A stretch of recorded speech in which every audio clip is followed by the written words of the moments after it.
La gastroscopie est un examen complémentaire qui consiste en une endoscopie gastrique. On réalise alors cet examen dans le cadre d'une suspicion d'ulcère gastrique.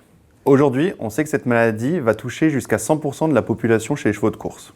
Les chevaux de loisirs et les chevaux de sport sont également impactés par cette maladie parce qu'on retrouve une prévalence allant jusqu'à 40%. Il est primordial alors d'investiguer cette pathologie lorsque vous observez des signes cliniques chez votre cheval. Les signes d'appel sont souvent des symptômes digestifs comme la colique. Mais cela peut aussi être des signes cliniques moins spécifiques comme un changement de comportement ou de la contre-performance. Aujourd'hui, le professeur Anne Courroucé, spécialiste en médecine interne, va nous expliquer l'anatomie de l'estomac chez le cheval, les stades et les grades d'ulcère gastrique, mais également le déroulé complet d'une gastroscopie.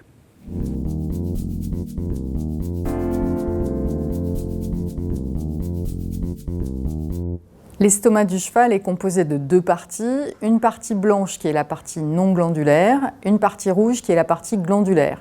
Et entre les deux, on a ce qu'on appelle le margo plicatus, qui est la délimitation entre cette partie blanche et cette partie rouge. On arrive par l'œsophage, donc par le cardia, et le cardia est un sphincter très puissant chez le cheval qui fait que le cheval ne peut pas vomir, et donc il faut passer ce cardia pour arriver dans l'estomac.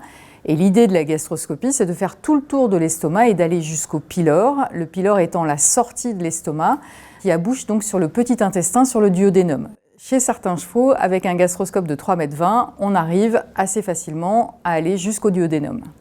L'ulcère gastrique chez le cheval est une abrasion de la muqueuse, soit de la partie non glandulaire, donc de la partie blanche, soit de la partie glandulaire qui est la partie rouge.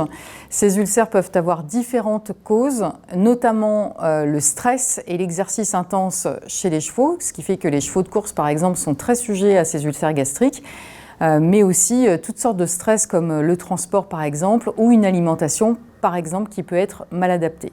Les ulcères gastriques de la partie non glandulaire peuvent se grader de 0 à 4. 0, c'est le grade où on a un estomac complètement normal. 1, c'est un grade où on a ce qu'on appelle une hyperkératose, c'est-à-dire en fait une couleur jaune et un aspect un petit peu épaissi de la paroi. 2, ce sont des tout petits ulcères qui peuvent être assez punctiformes. 3, ça peut être des ulcères qui sont assez étendus mais assez superficiels ou quelques petits ulcères plus profonds. Et 4, ce sont vraiment des ulcères très profonds qui peuvent saigner. Sur la partie glandulaire, on ne grade pas les ulcères, par contre on les décrit et quand ils se situent par exemple au niveau du pylore ou au niveau de l'entrepylorique, on essaie de décrire s'ils sont boursouflés ou au contraire en creux ou avec par exemple de la fibrine dedans. Et ce qui est intéressant aussi de savoir, c'est s'ils gênent par exemple le fonctionnement de l'estomac et notamment les mouvements au niveau du pylore.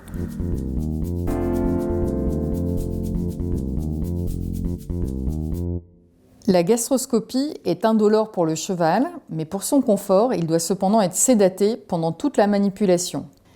Il est possible de réaliser une gastroscopie en clinique ou sur le terrain avec du matériel mobile. Le cheval doit être à jeun depuis au minimum 12 heures et ne plus avoir accès à l'eau dans les 2 heures qui précèdent l'examen. Il n'est pas possible de réaliser cet examen sur un cheval avec du contenu encore présent dans l'estomac.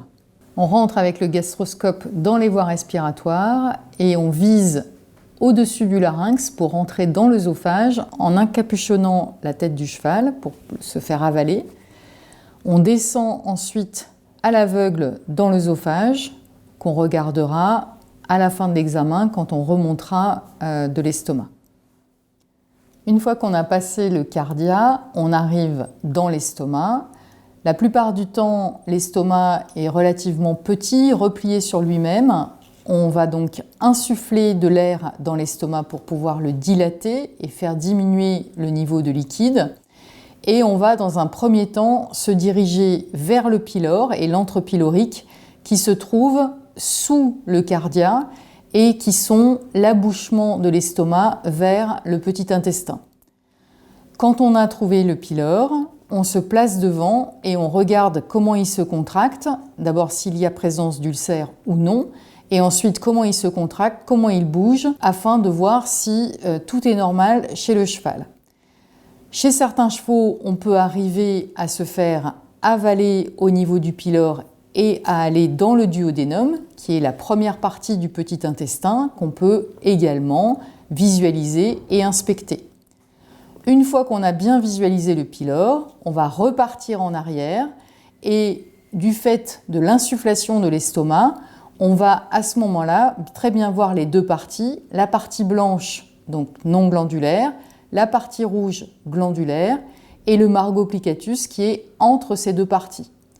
Il arrive qu'on visualise des parasites qui sont les gastérophiles, qui peuvent être positionnés à certains endroits ou en grappe et qui peuvent parfois gêner le fonctionnement de l'estomac.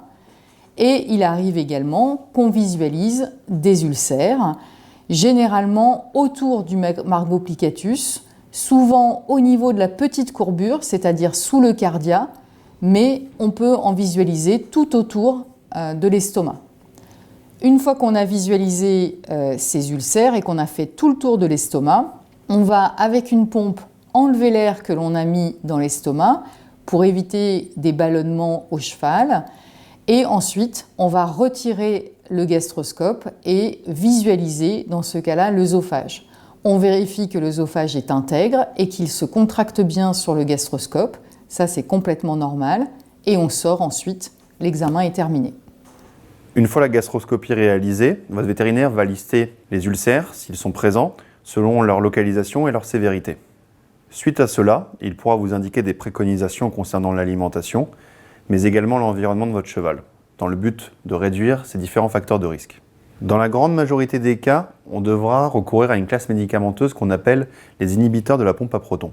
C'est également très utilisé en médecine humaine et c'est le seul moyen à ce jour de permettre une cicatrisation complète de la muqueuse gastrique.